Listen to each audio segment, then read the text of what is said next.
The other thing that I'm really concerned about with these natural disasters, and specifically with Florida, is insurance. I mean, insurance, we've talked about it here. I was really hoping to get an insurance expert on the market shares, and we still may do that.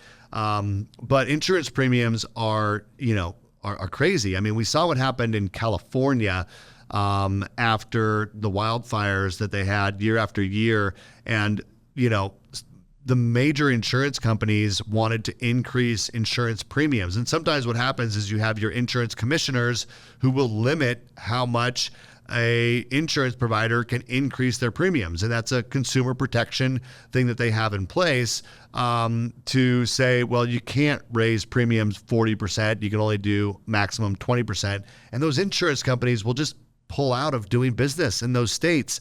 And we already have challenges in Florida. And now I'm hearing about significant increases potentially in, North Carolina and I'm sure in Florida. So I just see this further exacerbating the insurance challenges that we have in this country.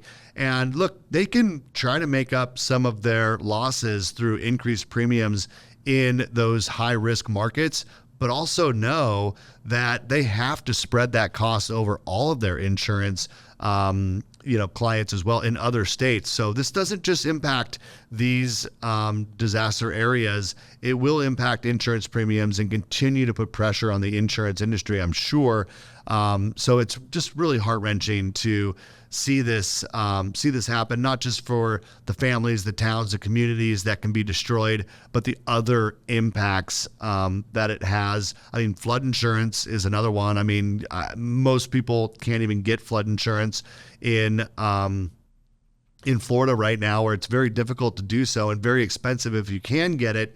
And we know that there's going to be significant flooding that happens. So even if someone's house doesn't get destroyed by a hurricane, it very well may be destroyed by flooding. And we know there is a ton of people that are unable to get flood insurance. I mean, we got some real challenges around this area right now. And I don't know what the solve is, but I hope that there is some resolution in the coming, months or years to really help the insurance industry. I don't blame them necessarily. I mean, they take the brunt of this. They're trying to protect, their shareholders, their business from failure, but something needs to be done. And I'm not sure what that's going to look like. So just keep that in mind as we see stuff like this.